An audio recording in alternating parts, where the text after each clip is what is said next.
Mais ça marche. Ah, ben moi, je vois que ça marche. Ah Oui, bon? ça marche, oui. Ah, ok, moi ça s'affiche pas, c'est pour ça. Ah d'accord, ok. Bon, j'attendais comme ça, tranquillement. Très bien, alors qui veut nous dire ce qu'on a fait la dernière fois? Bonne mère. Mais moi, je n'ai pas trop compris au départ quand on a reparlé des syndicats, parce que je ne connaissais pas. Donc, je ne Ah, voyais pas ça trop. me garde. Oui, Oui, avec les 25 catégories ouais. qui regroupent les existants, ben bon, c'est un domaine que je ne connais pas, donc enfin, je m'y pencherai, mais Bon, c'est pas très grave. C'est pas Oui, très- c'est l'objection que fait Shantideva au Samkhya, à ceux qui disent que le soi est permanent, à ceux qui disent que le soi a une existence inhérente, etc., quoi. C'est les différentes objections de Shantideva par rapport aux gens qui sont contre le fait que le soi n'ait pas d'existence inhérente. Oui. Alors chez moi, bah, moi les Samkhya non plus, hein, je ne les connais pas. je vais couper mon son. Ouais. Ah oui, ça a l'air, oui, ça fait moins de bruit, en effet. Oui. Oui, les Samkhya, bah, c'est très difficile de les connaître en même temps, hein, parce que nous, on a un regard sur les écoles non bouddhistes en fonction des traités bouddhistes. Donc c'est certainement qu'à l'époque, quand il y avait les grands maîtres comme Raja Nagarjuna ou Acharya Bhaviveka, eux connaissaient bien, parce que déjà c'était des maîtres indiens, et donc ils étaient euh, dans le terreau en fait hein, des écoles indiennes non bouddhistes, donc eux les connaissaient bien. Mais il faudrait lire leurs ouvrages plus attentivement pour savoir de quoi ils parlent. Ouais. Bon, en tout cas, oui, en effet, les Samkhya, ils ont tendance à dire que la personne doit être permanente parce que si elle ne l'était pas, eh ben, en fait, la causalité karmique ne fonctionnerait plus. Ouais. Ça veut dire que eh ben, le karma se perdrait. Ouais, comme on avait dit l'autre jour, un tel bosserait, un autre récupérerait son salaire. Ouais. Donc, ça ne fonctionne pas. Ouais. Ça ne fonctionne pas, donc c'est pourquoi ils disent que la personne doit être permanente, ça doit être une continuité permanente. Et tout en disant que la personne serait consciente, mais les Vaisheshika, eux, vont dire non, la personne n'est pas animée, c'est de la matière. Donc c'est ce qu'on voit au-dessus de la continuité du moi conventionnel. Les Vaisheshika disent le moi aurait une substance matérielle inanimée. Mm. Donc elle s'animerait en ayant un contact avec des objets, mais c'est même pas sûr. Donc, si on dit que la personne est permanente, c'est pourquoi Shantideva dit bah, autant appeler une personne l'espace. Ouais. Donc, euh, certains vont dire, par exemple, les Neyayika ici disent bah, la personne devient consciente avec son union avec l'esprit, du fait de s'unir avec l'esprit qui, lui, est conscient. Et donc, Shantideva dit bah, à ce moment-là, la personne qui n'était pas consciente devient consciente. Donc, elle change, elle n'est plus permanente. Ouais. Donc il y a beaucoup de débats entre les philosophies non bouddhistes et les philosophies bouddhistes à travers les siècles. Et Shantideva, ouais, au 8e, 9e siècle, devait certainement bien connaître encore ces écoles. Ouais. Ok. Et ensuite, on avait parlé de... Oui, pardon.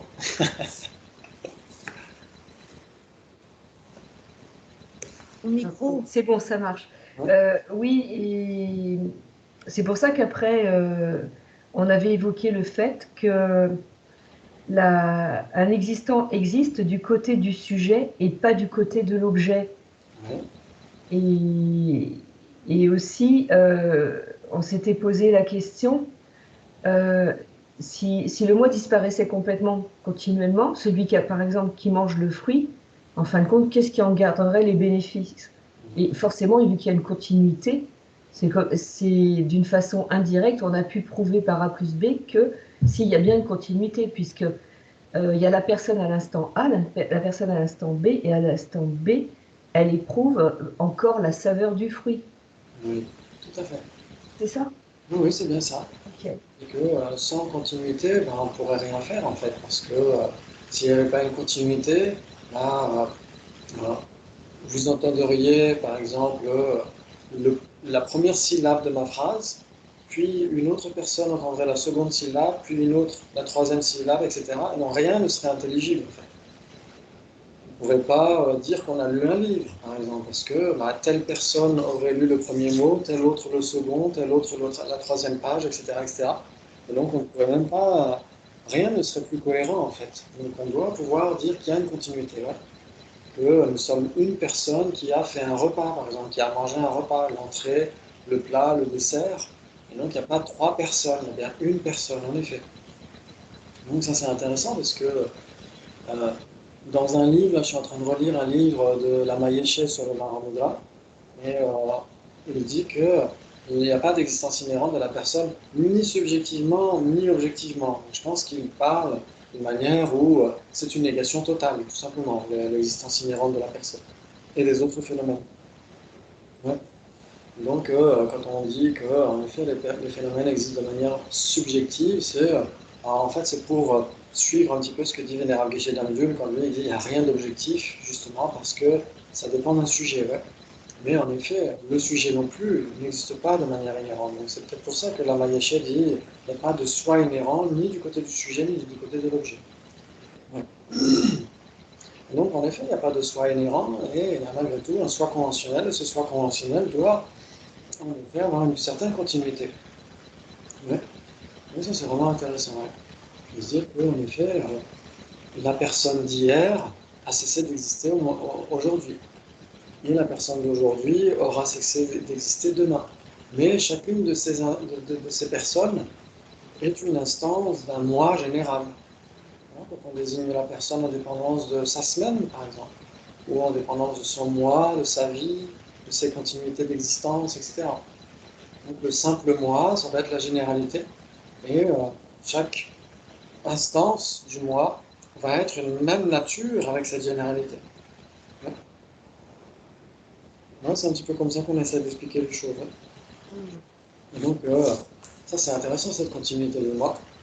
Et donc, c'est ce que dit aussi Chantilly. Je ne sais pas si on avait lu la Strophe 71 la dernière fois, je ne me souviens plus.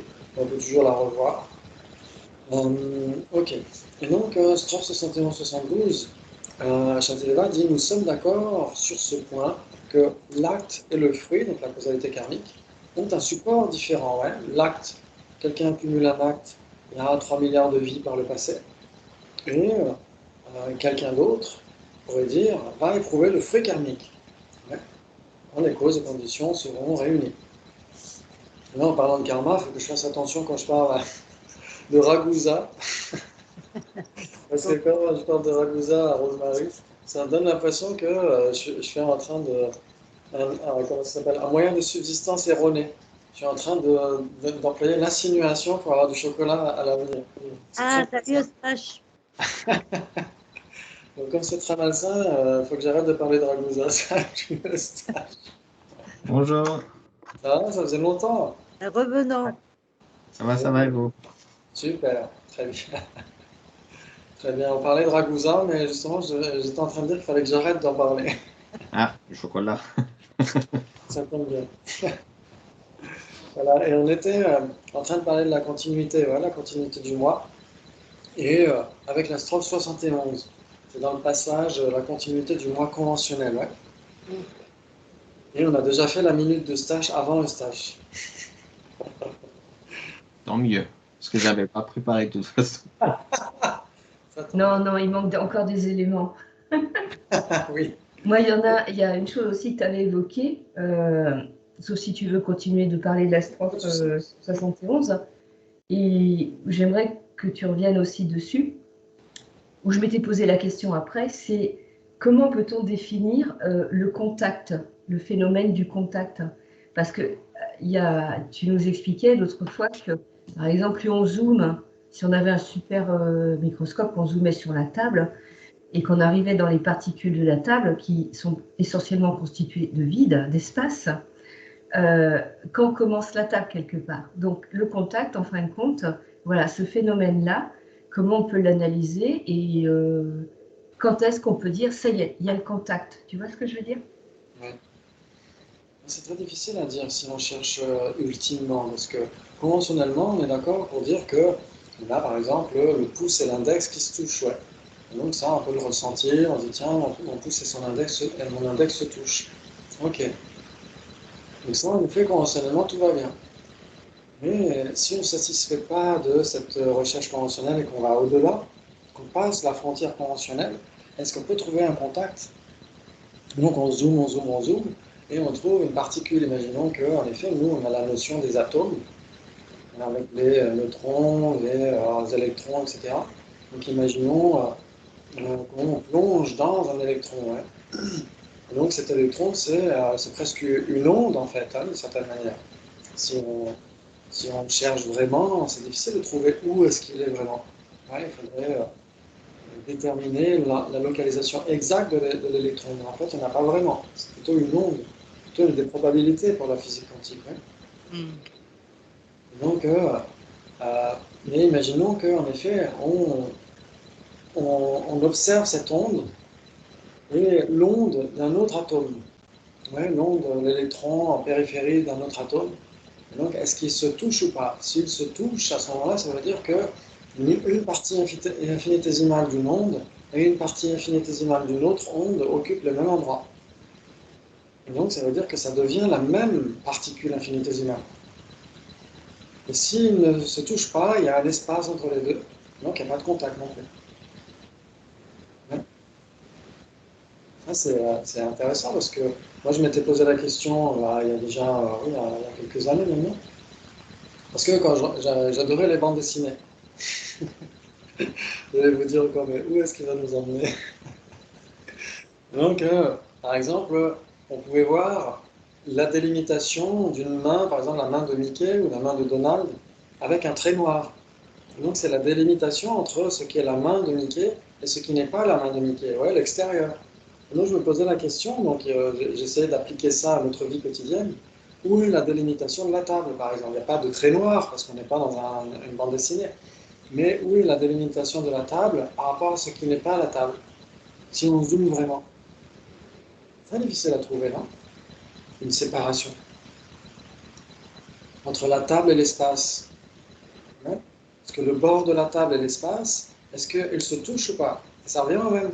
Si on zoome, on zoome, on zoome, c'est-à-dire qu'il y a une partie infinitésimale de particules qui occupe le même endroit que l'espace. Donc il n'y a pas de contact, parce que ça occupe le même endroit. Et si ce n'est pas le cas, s'il y a un intervalle, eh ben c'est pareil. Il n'y a pas de contact entre l'espace et la table. Et donc on peut l'appliquer aussi à l'étendue de l'espace. Est-ce que l'espace a une limite ou pas? Si on dit qu'il y a une limite, c'est-à-dire est-ce que cette limite touche l'espace ou pas? Si elle touche l'espace, ben là c'est pareil, si on zoome, cette limite et l'espace occupent le même endroit. Ben, ça veut dire qu'il y a un endroit où il y a de l'espace et la limite de l'espace en même temps. Et ça, c'est pas possible. On ne peut pas se poser cette question, en fait. Je viens de le faire pourtant. Non, mais non, mais je pense en fait que c'est une question qui ne se pose pas parce que c'est comme quand, en fait, tu dis, en fait, ça dépend de la perspective et je sais pas, en fait, pour moi, il n'y a pas de réponse parce que de toute façon, on ne peut pas avoir la réponse avec notre façon, nos cognitions, notre façon de voir les choses. On ne peut pas avoir cette réponse. Du coup, pour moi, ça n'a même, enfin, je comprends qu'il faut en parler, mais pour moi, en fait, il n'y a pas de réponse. Il n'y a pas de réponse parce que c'est une réponse qui n'existe pas.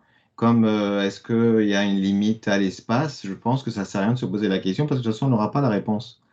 Et enfin, je ne suis pas en train de dire qu'il ne faut pas que vous vous posiez la question, mais je dis simplement que de toute façon, la réponse, on l'a pas. C'est comme, je sais pas, j'avais vu dans la physique quantique, quand tu dis, tu lances une pièce en l'air et tu fais le calcul de la vitesse et tout ça, tu dis, voilà, donc du coup, à T5, la, la pièce sera à cet endroit-là. Sauf qu'en fait, c'est pas comme ça qu'il faut se poser la question, c'est que quand tu vas regarder la pièce et tu vas mesurer à ce moment-là, c'est parce que tu le mesures à ce moment-là qu'elle est là. Mais si tu l'avais pas mesurée, en fait, elle serait pas à cet endroit-là. Du coup, alors que nous, on voit les choses d'une autre façon, alors qu'en fait, il faudrait les voir d'une autre. Donc, en fait, c'est une probabilité que la pièce est à ce moment-là, là où on la voit, alors qu'elle ne serait pas là si on ne l'avait pas regardée ou comptée, en fait, ou mesurée. Donc, c'est pour ça que moi, je pense, c'est vrai que la table, la limite de la table, en fait, je vois ça comme un flou petit à petit qui, après, devient évanescent et ça part. Et en fait, je pense pas qu'il y ait une limite claque comme ça. Je pense qu'en fait, nous, on la voit parce qu'on n'a pas la possibilité de voir autrement. Mais est-ce que d'autres Et êtres... pourtant, si Ah, tu ouais. te tapes sur la table, tu tapes ta main sur la table, tu vas te faire mal. Donc, il y a bien eu un contact. Alors, il y a un contact parce que tu le ressens, mais si tu n'avais pas disons, si tu n'avais pas les nerfs Oui, ou tu n'avais pas mal, tu peux te taper plein de fois, tu sens pas que tu as le contact. Et du coup, tu pourrais taper. Mais il est même dit qu'à un moment donné, la probabilité fait que tu peux taper et il y a un moment donné, comme en fait c'est le négatif qui repousse le négatif, c'est pour ça qu'en fait on ne peut pas traverser la table, mais il est dit qu'en probabilité, à force de taper, il y a un moment donné, tu risques de rentrer dans la table. Pas que tu vas la casser, mais tu risques même de rentrer dans la table parce qu'en probabilité, ça peut arriver. ouais. Donc, alors ça c'est, bon, moi je dis ça, enfin après je dis pas que j'y crois vraiment, mais je me dis, si les gens le disent, c'est que pourquoi pas. Là, il dit qu'on ne regarde pas les choses en interaction, en fait, alors qu'on devrait les regarder en interaction, mais qu'on ne connaît pas le mode interactif, c'est ça. C'est ça, exactement. Oui, oui, c'est ça, en fait, on ne le connaît pas. On ne connaît pas, mais visiblement, la physique quantique en parle. C'est-à-dire qu'il existe, mais elle ne le quantifie pas, elle ne le qualifie pas. Mais effectivement, nous, on n'a pas un regard interactif. C'est-à-dire qu'on n'a pas notion de ce que notre regard ou notre volonté ou notre intention a comme action sur ce qu'on considère comme étant de la matière. Voilà. C'est ça. On fait ce qu'on a avec ce qu'on a, en fait. De toute façon, on fait que ça, hein. Même là, dans tout ce qu'on fait, on fait qu'avec l'intellect qu'on a, les yeux qu'on a, le nez qu'on a, etc. Donc, bon, on n'a pas d'autres moyens, donc il faut bien s'y résoudre. Mais on Déjà, a- je pense que se poser la question, c'est déjà bien. Oui, Il y en a Exactement. d'autres qui ne se posent même pas la question. Donc, du coup, ça c'est vrai. Se poser la question, ça permet de générer des inférences. Ça veut dire qu'en effet, on a des perceptions limitées, mais on a aussi bien sûr des inférences limitées. Mais on a ce type de cognition valide aussi. Ouais. C'est ça qui est intéressant. On peut connaître en effet des objets évidents, mais on peut aussi connaître la beauté de l'esprit, c'est qu'il peut connaître aussi des choses qu'il ne perçoit pas directement. Oui.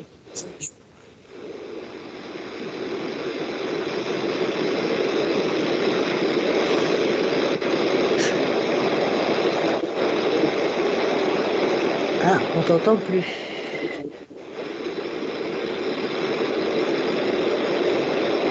Vous l'entendez?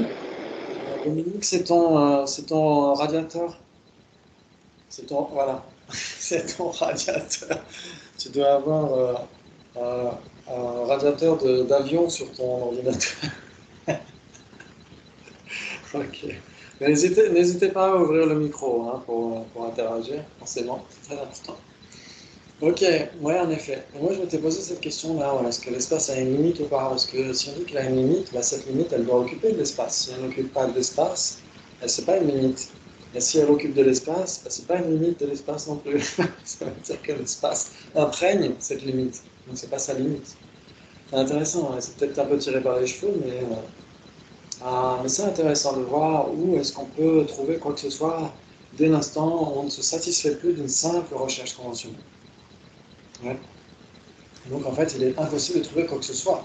Si on ne se satisfait pas d'une simple recherche conventionnelle, on est passé en Gika pour la vue de Shantideva. Trouver quelque chose signifie trouver quelque chose conventionnellement. Et c'est tout. Donc trouver conventionnellement, ça veut dire ne pas trouver ultimement. Ouais, ça veut dire que la personne, on la trouve conventionnellement, tout va bien. Ouais. Donc, donc après, bien sûr, la réfutation de l'Astra 71, c'est-à-dire que même conventionnellement, il n'y a pas de personne permanente. Même conventionnellement. Quand il dit, nous sommes d'accord sur ce point que l'acte et le fruit ont un support différent. Telle personne accumule un acte, telle autre. Enfin, c'est une personne qui a changé, qui éprouve le fruit de l'acte. Vous prétendez d'autre part que le moi est inactif. La discussion est donc superflue. Ça veut dire que pour certains tenants, comme les Neyayika, etc., ils disent que en plus la personne est permanente, elle est inactive. Comment est-ce qu'elle peut accumuler un karma? Accumuler un karma veut dire changer, ouais. Veut dire se transformer, etc. Et éprouver un fruit, c'est pareil. Éprouver un fruit nécessite une continuité, comme on avait dit tout à l'heure. Ouais. Ok. Et si on pense que la personne est permanente, il n'y a même plus besoin d'accepter la causalité karmique. C'est-à-dire que la solution qu'on essaie de trouver pour prouver la causalité karmique, bah, la réfute en fait. Donc il faut dire la personne doit être permanente pour que ce soit la même personne qui accumule l'acte et qui éprouve le fruit après des milliards d'années. Mais on va leur dire, les princes anglicans vont dire à ces tenants, en fait, vous essayez de prouver la causalité karmique, mais en trouvant cette solution de la personne permanente, vous réfutez la causalité karmique. Ouais, votre raison est une raison opposée. Vous prouvez le contraire de ce que vous vouliez prouver. C'est intéressant. Là, la 72, il dit il est impossible de voir un fruit dont la cause est encore présente. Ouais. Parce que pour les samkhya, il y a le fruit et la cause, les résultats et la cause qui sont coexistants. Si l'on dit que l'auteur de l'acte est celui qui en recueille le fruit, c'est en considérant la série continue des phénomènes. Ouais. Donc la série continue des phénomènes, c'est le continuum. Ouais. En d'autres termes, l'action karmique est la cause et ce qui en découle est la conséquence. Ouais, souvent, quand on dit ouais, il m'est arrivé ceci, il m'arrive cela, c'est mon karma, c'est mon karma. Mais en fait, quand on dit il m'arrive ceci, il m'arrive cela, c'est pas le karma, c'est un fruit karmique. Ouais, le karma est toujours une cause. Ouais. Karma, ça veut dire acte, ça veut dire littéralement, en fait, quand un karma est manifeste, quand un karma manifeste, c'est le facteur mental intention. Ouais. Et quand il n'est pas manifeste, à ce moment-là, ça va être des graines. Ouais. Ça va être des graines. Ouais. Et la fructification, c'est toujours un effet, bien sûr, la fructification d'un karma. Donc ça, c'est assez complexe, la notion de karma. C'est pour ça qu'il faut que je fasse attention de ne plus parler de chocolat. Les gens vont dire, ouais, le chocolat par assimilation. Alors, on est à la page où il y a la strophe 71-72. 131. 131 pour vous, d'accord. Impeccable. Ouais. Et donc, sa sainteté dit, en effet, cependant, donc après les strophes 71-72, du point de vue du temps, l'identité de la personne responsable pour l'acte commis dans le passé et celle de la personne qui subit les conséquences de cet acte ne sont pas les mêmes. Ah, c'est assez révolutionnaire. Si on dit telle personne qui a accumulé un acte n'est pas la même que la personne qui éprouve les fruits, ça veut dire qu'on ne peut jamais mettre qui que ce soit en prison, c'est impossible. Parce que la personne qui a volé, je ne sais pas moi, qui a volé des sous à la banque, etc., qui a volé quelqu'un, c'est plus la même personne une seconde après. Et donc, qu'est-ce qu'on fait avec ça alors? Et conventionnellement, si, c'est la même personne. Est-ce que c'est exactement la même? En tout cas, conventionnellement, la façon dont on voit les choses conventionnellement, oui. Après, ultimement, non, c'est pas la même personne parce que les choses changent d'instant en instant. Oui. Mais nos lois, en tant que conventionnelles, on est obligé, en fait, on est obligé de s'y fier. Sinon, en fait, on peut pas vivre. Oui. Et puis le karma, on est responsable de nos actes normalement. Oui. Exactement. Donc, et même les consciences, oui. De toute façon, la conscience, il faut une conscience précédente pour avoir la nouvelle. Donc, c'est des instants de conscience qui changent de toute façon d'instant en instant. Donc, c'est permanent tout en étant. C'est éternel tout en étant impermanent. Voilà. Il y a oui. Donc, du coup, c'est pas tout à fait la même chose, mais c'est différent aussi. Donc, enfin, c'est différent tout en étant un petit peu. Enfin, l'un dépend de l'autre. Donc. C'est le problème du continuum. Ah oui, tout à fait. Là, on est en plein dedans, là, en plein dans la notion du continuum. Parce que si on dit, en effet, on est obligé de dire ok, qu'au moment de mardi, lundi a cessé d'exister. Donc la personne de lundi a cessé d'exister au moment de mardi. Mais c'est la même continuité. C'est pour ça, c'est ni vraiment la même personne, ni une personne totalement différente. C'est là où il y a une forme de juste milieu aussi. C'est pas tout à fait la même personne, parce qu'elle aura changé. Elle n'est pas permanente, elle doit changer. Donc à chaque instant qui passe, elle change. Mais c'est pas non plus une personne totalement sans lien avec la personne qui a accumulé l'acte. Parce qu'il y a un lien. Permanent temporaire. Oui, tout à fait. Là, elle continue. Ça, c'est important. On doit accepter ça, parce que sinon, en effet, tout le monde serait irresponsable. On ne pourrait pas dire, Imaginons, quelqu'un vous prête un vélo il y a 20 ans, puis vous ne le rendez pas. Vous allez dire, bah non, tu as donné le vélo à mon moi d'il y a 20 ans. Mais où est-ce qu'il est maintenant? Ouais. Et pourtant, c'est quand même la même continuité. On est quand même responsable du vélo qu'on nous a donné il y a 20 ans. Ouais. Très bien. Très bien. Ok. Ok. L'identité de la personne, acte commun du passé, la personne qui subit les conséquences de cet acte ne sont pas les mêmes. L'une d'elles existe à un moment particulier et l'autre à un autre moment. Ouais, c'est comme la graine et la pousse. Au moment de la pousse, il n'y a plus la graine a cessé d'exister. Maintenir une seule et même identité dans le temps serait en contradiction avec nos conventions et notre expérience ordinaire. Le lien qui rassemble ces deux individus en une personne unique n'est pas rompu parce qu'elles partagent le même continuum d'existence. Bien que la personne subisse des changements à chaque instant, le continuum de base subsiste. Ça, on est obligé de l'accepter. Ça, c'est intéressant. C'est intéressant. C'est un peu là aussi le juste milieu entre le fait qu'en effet, on peut accepter du point de vue bouddhiste la causalité karmique en l'absence totale de permanence chez la personne. Oui. Ça, c'est intéressant. Très bien. Et bien sûr, après, il y a beaucoup de débats sur où se déposent les graines, quel est l'entrepôt des graines. Ouais. Il y a beaucoup de débats. Il y en a qui vont dire que c'est la conscience mentale qui est le réservoir de graines, les graines karmiques. Mais ça pose question. Ça pose des questions. Parce que certains vont dire qu'il y a certains niveaux d'absorption, de cessation, ou même les consciences mentales cessent pendant un temps. La continuité est rompue. Donc ça pose question. On avance.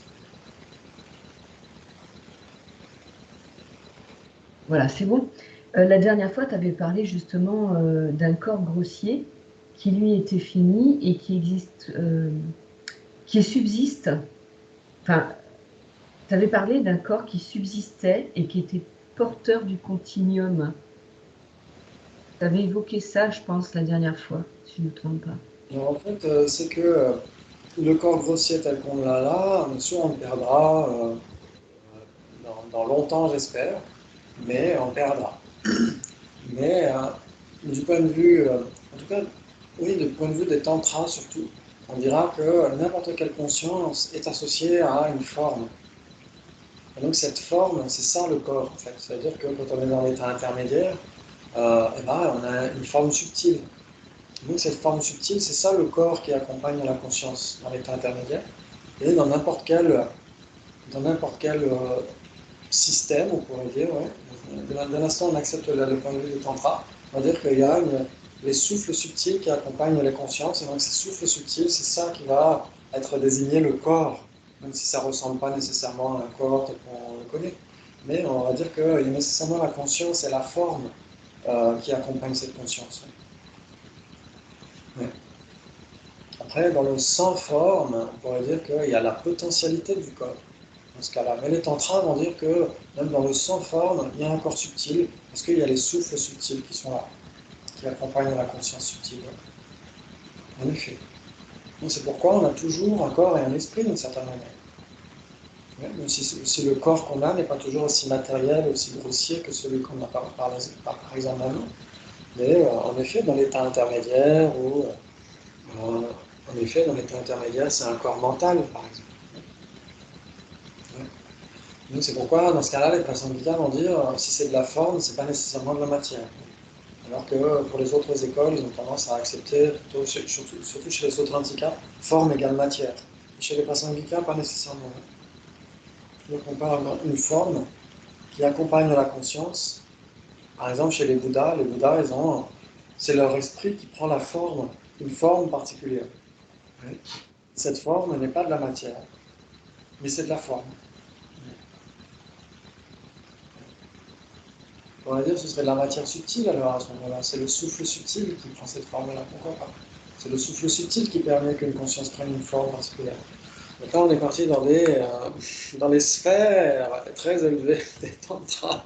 Mais en effet, en général, on accepte qu'il y a corps subtil, corps grossier, conscience grossière, conscience subtile, etc. Très bien. Et donc, c'est ce qui permet cette continuité, en fait. Ces agrégats, c'est la continuité des agrégats, qu'ils soient grossiers ou subtils. C'est en dépendance de cette continuité-là qu'on peut désigner un jeu. Ouais. Mais le jeu lui-même n'est aucun de ces agrégats. Ouais. Et donc, du point de vue Prasangika, c'est le jeu, le simple jeu qui est le dépositaire des graines karmiques.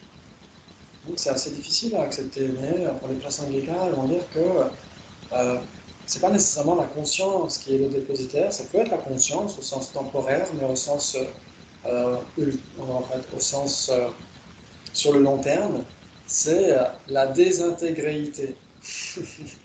Donc, ne cherchez pas dans le dictionnaire, ça n'existe pas. C'est la désintégration au passé. Ouais, c'est le substantif. C'est-à-dire que désintégrer, c'est le passé, c'est le participe passé, et le substantif, ce serait désintégréité. Ça veut dire que pour les Prasangika, une fois qu'on a agi, la cessation de cet acte, ce n'est pas un phénomène permanent, c'est un phénomène produit. C'est la désintégréité de l'acte. C'est l'acte qui s'est désintégré. Et donc cette désintégréité de l'acte, c'est ce qui permet la causalité karmique pour les Prasangika. Donc c'est très très subtil leur point de vue. C'est un peu difficile à envisager. Parce que souvent, pour les autres écoles, ce qui s'est désintégré, ce qui a cessé, une cessation, c'est permanent. Ouais.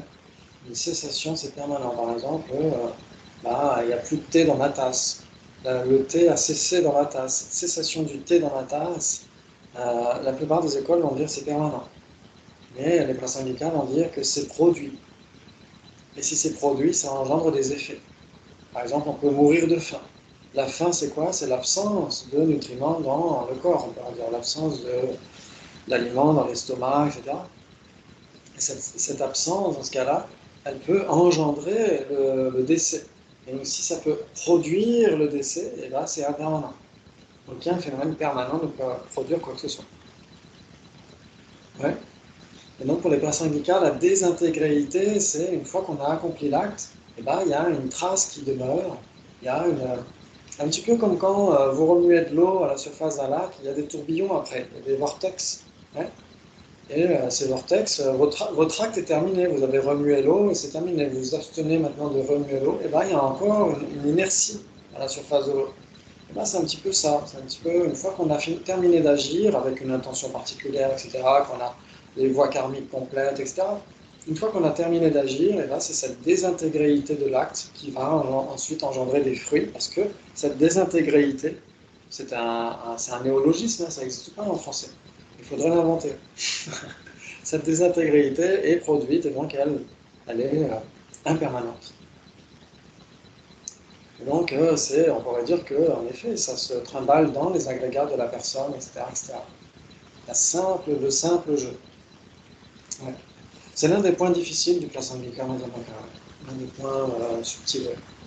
Mais si je peux me permettre, à ce moment-là, n'importe quoi, qu'est-ce que ce soit n'importe quel acte, n'importe quoi, à partir du moment où quelque chose est fait, on peut dire qu'après il reste permanent. Le fait qu'il n'y ait plus rien, qu'on ait fini l'acte, on pourrait même dire que le fait d'avoir fini quelque chose, c'est permanent. C'est fini, mais ça reste fini de façon permanente.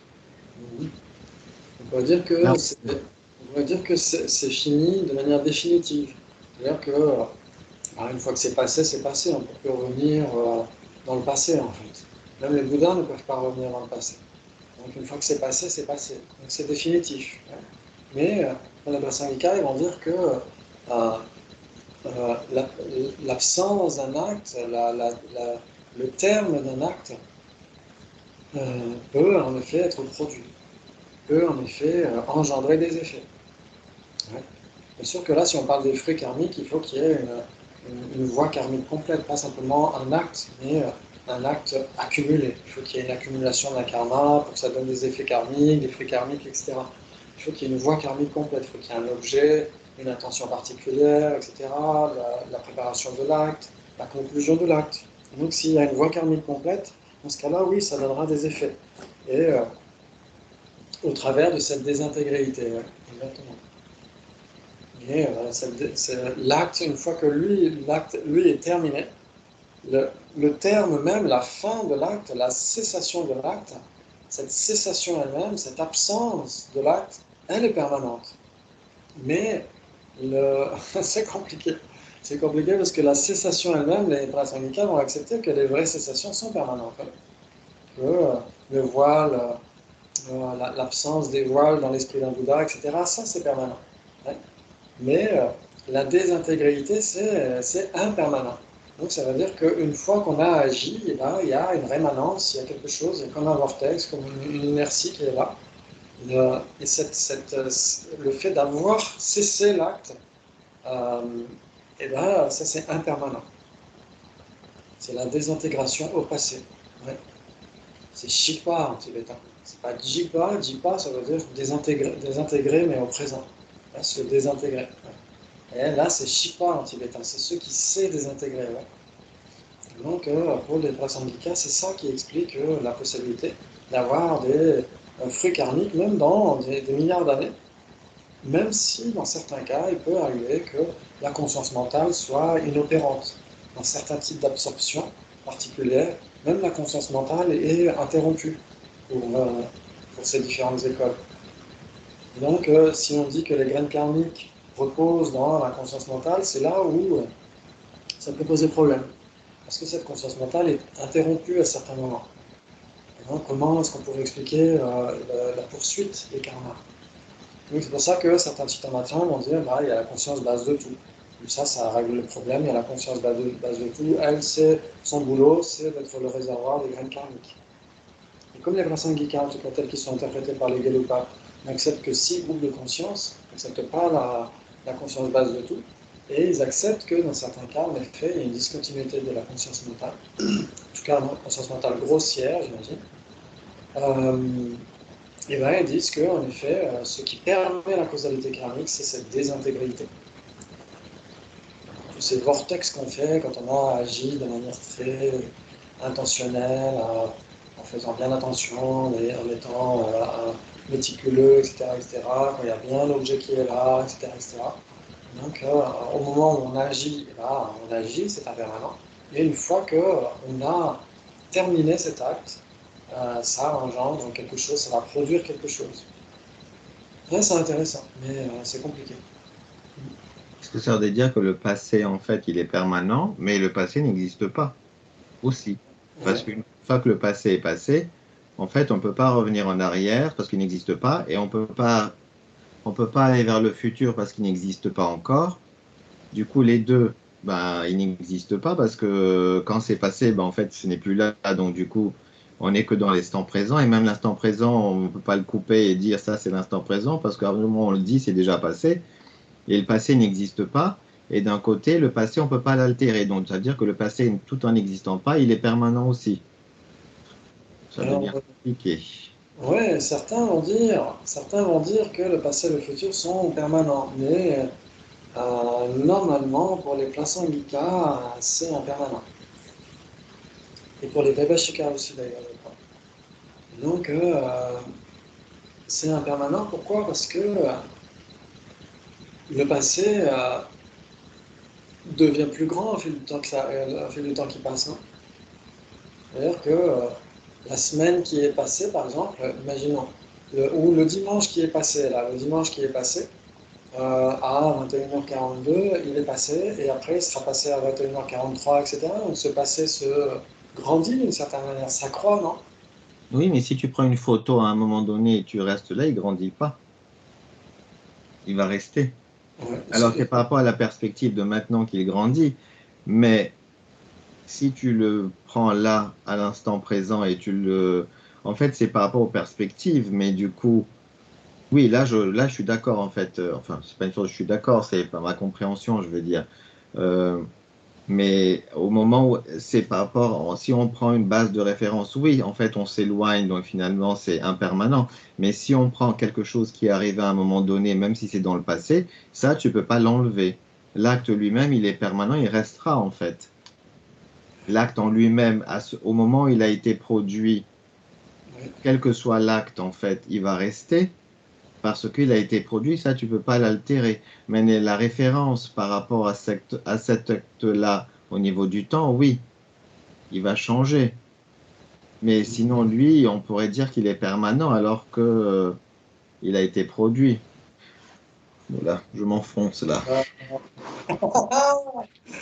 Je vais être tilt Moi, bientôt. là, je suis pas d'accord parce que si j'ai bien compris ce que Jimpa a dit, Oui. déjà, l'acte, c'était un phénomène, en quelque sorte, donc il y avait une certaine impermanence quand il s'est produit, et il y avait une cause, il y a une conséquence, il y a un effet, enfin, il y a tout ça. La permanence, elle intervient à partir du moment où qu'il est terminé. Mais là, donc, on ne peut pas dire que l'acte est impermanent. C'est le fait qu'il soit fini qui devient permanent. Il devient Oui. permanent ou impermanent? Il devient permanent quand il finit. Ça veut dire que quelque chose qui est impermanent peut devenir permanent. Non, c'est qu'on ne parle plus du même sujet. C'est là où on n'est pas d'accord. Enfin, c'est là où moi, j'arrive pas à comprendre parce qu'en fait, c'est ce que tu viens de dire, c'est exactement ça. En fait, c'est que l'acte en soi, il est fini, mais les répercussions. Enfin, je sais pas comment dire en fait. Si je fais un point sur ma table avec mon crayon, le fait que j'ai fait un point sur la table avec du crayon, ça, tu peux pas l'enlever. Il est là en fait. Après, il va s'estomper. Effectivement, il est impermanent. Mais l'acte en lui-même, quand je l'ai fait, tu pourras jamais dire que je ne l'ai pas fait. Du coup, cet acte-là en soi, il est permanent. C'est ça, en fait, que je suis en train de... C'est ça pour moi qui est... Bon, est-ce que ça fait quelque chose? Je ne sais pas quelles sont les implications, j'en sais rien, en fait. C'est parce que maintenant, on cherche, on réfléchit de plus en plus, donc forcément, on se pose des Moi, je questions. dirais que c'est le Plein de petit choses. point qui reste. Alors, tout est relatif parce qu'il finira par disparaître. Mais la chose qui reste après, c'est le petit point. Mais là, tout Oui, mais existe. l'acte en lui-même, tu pourras jamais me dire que je n'ai pas fait ce petit point. Et quelqu'un qui Tu t'a pourras pas jamais vu le faire dire. et qui voit que le point à la fin. Pardon? Si j'étais pas présente au moment que tu fais ton petit point avec ton crayon, qu'est-ce que je vois moi à la fin? Je vois un point. Et je pense que le point, ça peut symboliser aussi la graine. Mais ce qu'il faudrait Non? voir, c'est qu'une fois que l'acte est terminé, qu'il a été fait, il cesse d'exister, non? Moi, je dirais pas qu'il est permanent, je dis qu'il devient non existant au moment où il a été, Ah oui. il vient d'être fait en fait. Il devient non existant. Après, on en a un souvenir. Ah oui, donc du coup, ça, oui, tout à fait. Donc, c'est ça la différence, du coup. Ça devient un non-existant. Et du coup, comme c'est un non-existant, on peut même plus le qualifier de permanent ou impermanent, en fait. Tout à fait. Ah oui, du coup, ah oui, c'est bien ça. Bon, peut-être que c'est pas la définition, c'est pas la solution définitive, hein. Mais Non, mais ça clarifie. Non, mais c'est vrai, ça devient non-existant, c'est vrai, c'est très clair parce que quand tu montres c'est non-existant, et ben on change on sort de la catégorie en fait. On peut plus dire permanent ou impermanent. ça pose question aussi parce qu'on dit qu'un Bouddha perçoit tout, même les trois temps. Et donc, ça veut dire que quand il dirige son esprit vers le passé, il perçoit un non existant. Et ça, on lui demandera, écoute, hein, parce que là, non, on ne sait pas. Ok. On lui demandera si vous allez sur 06. Très bien. Ok. Donc c'est intéressant cette question du continuum parce qu'en effet, il y a quelque chose qui se transmet quand il y a un continuum. C'est-à-dire qu'en effet, le moment d'avant, il a cessé, c'est terminé. Mais il y a nécessairement, ce moment d'avant a nécessairement produit le moment de maintenant. Ouais. Donc, le moment de maintenant va produire le moment d'après, etc., etc. Donc ça veut dire que chaque moment, en effet, est une partie du continuum. Ouais. Ok. Donc, en effet, chaque moment est une partie du continuum euh, et chaque moment lui-même est un continuum. Ouais. Hmm. Ouais. Donc, dans ce cas-là, c'est pas la même chose que dire chaque partie du jeu, chaque instance du jeu est une instance de la généralité jeu. C'est pas une partie du jeu, hein, parce que une partie et le tout ne peuvent pas. C'est pas la même chose entre la partie et le tout et l'instance et la généralité. Ouais. que la partie et le tout sont une même entité, sont une même nature, mais il y a quelque chose de distinct entre la partie et le tout et l'instance et la linéarité. Ok, en tout cas, c'est en termes de par rapport à la nature, ouais, quand on dit la même entité simultanée en termes de localisation, de durée, de nature, dans ce cas-là, il n'y a pas la nature, ouais, dans la partie et le tout. Ok, c'est pas très grave. Ok, très bien. Donc, en effet, le même continuum d'existence. Nous pouvons prendre, par exemple, le continuum de notre propre corps. Du point de vue physiologique, toutes nos cellules sont aujourd'hui différentes de ce qu'elles étaient quand nous étions plus jeunes. Donc, on peut dire qu'il y a certaines cellules qui durent très longtemps, je crois, hein, dans le cœur ou je ne sais plus où. J'ai entendu parler de ça. Mais l'immense majorité des cellules en sont remplacées au bout de quelques années, j'imagine, non? C'est pas 7 ans, ou je sais plus combien. À peu près, non? Ouais, il faudrait vérifier sur Internet. Ça dépend des cellules et de tout ça, hein. Ça dépend des cellules, voilà, exactement. Il y en a qui durent plus longtemps et d'autres qui ne durent pas, presque pas, ouais. Ok, c'est intéressant. Mais en tout cas, en effet, on peut dire que toute notre physiologie a nécessairement vieilli, en tout cas, ça c'est sûr. Ok. Du point de vue physiologique, toutes nos cellules sont aujourd'hui différentes de ce qu'elles étaient quand nous étions plus jeunes. Sur le plan cellulaire, notre corps a subi un changement presque total, on pourrait dire, un changement qui nous permet en fait de parler d'un processus de vieillissement. Ce qui est si magnifique et attirant à un jeune âge devient par la suite ridé et peu attirant. Toutefois, en termes de continuum, il s'agit du même corps. Grâce à cela, nous pouvons dire par exemple, j'ai lu tel et tel livre quand j'étais jeune. Ouais, s'il n'y avait pas cette continuité, on ne pourrait pas dire ça. Ouais. Comme on se disait l'autre jour, je n'ai pas vos souvenirs de ce matin et vous n'avez pas mes souvenirs de ce matin. Donc, si le continuum était tranché, s'il n'y avait pas de continuum, eh ben, la personne ne pourrait pas se souvenir, ne pourrait pas avoir ses propres souvenirs. Exactement, comme 2 individus, 3 individus, etc., sont des entités séparées. Ouais. Si nous supposons qu'un même individu conserve son identité à travers le temps, sur la base de son continuum mental, nous pouvons remonter cette continuité encore plus loin. Là, c'est surtout le continuum mental qui fait la distinction, hein, qui fait le continuum. Parce que le continuum physique, comme on l'a vu, le corps grossier disparaît, etc. Donc c'est surtout en dépendance du continuum mental. Mais ce qu'il faut essayer de voir, c'est que la personne n'est pas son continuum mental, hein, pour le plan syndical. La personne est désignée en dépendance du continuum, mais n'est pas le continuum. Hein. C'est très important. Par exemple, aussi grâce à un éveil avancé, nous sommes capables de nous souvenir de nos vies passées. Nous pouvons dire quand j'étais un tel ou un tel, je suis né là, etc. Et nous pouvons parler du continuum d'une seule personne dans un contexte temporel beaucoup plus vaste. Là, on peut parler d'une personne en dépendance de ses existences sans début et de son éveil qui n'a pas de fin. Ouais. Nous, dans ce cas-là, c'est la généralité, le continuum le plus vaste. C'est sur la base de ce continuum de la conscience que nous parlons de la relation entre le karma et ses fruits, ses conséquences. Pour les Madhyamika, tels que Shantideva, il n'existe pas de moi ou soi doté d'existence intrinsèque. Le moi est considéré comme une convention nominale. Ouais, exactement comme à chaque fois qu'on lit un texte sur le Prasangika, c'est toujours ça, ça veut dire que l'existence conventionnelle, c'est l'existence nominale. Mais, comme nous dit Ariana Nagarjuna dans le Lokatita Stavam, à la strophe 7, les phénomènes ne sont pas que les mots eux-mêmes. Ouais, il dit si le feu était le mot feu, on se brûlerait la bouche en disant feu. Ouais. Donc, quand on dit que tout n'est qu'une simple désignation conceptuelle, on n'est pas en train de dire qu'une table soit juste le mot table. Parce que le mot table, c'est du son. Et une table n'est pas du son. Ouais. On ne peut pas se cogner le pied dans du son. Il est simplement désigné. Exact, mais c'est simplement désigné. Ça veut dire que la table existe, nous sommes d'accord. Elle existe, on en a une cognition valide conventionnelle, etc. Mais elle n'a pas d'existence ultime, elle n'existe pas dans ses parties constituantes, elle n'existe pas dans ses molécules, dans sa couleur, dans son impermanence, etc., etc. Donc elle n'existe pas dans sa base d'imputation. Ouais. Comme elle n'existe pas dans sa base d'imputation, mais qu'elle existe, elle existe au travers d'une simple désignation effectuée en dépendance de cette base d'imputation. Là, ça c'est très important. Hein. Ok. Donc c'est tout un packaging, enfin, d'une certaine manière. C'est pas uniquement le label ou le nom lui-même, parce que, comme dit Alain Nagarjuna, on se brûlerait la bouche en disant feu sinon. Ok, ça c'est très important.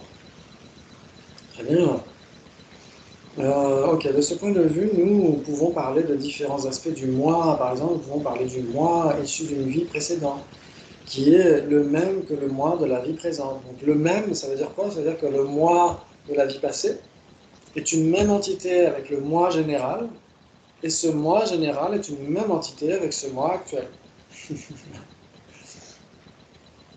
Ouais, c'est le moi général qui fait le pont, qui fait la continuité d'une certaine manière.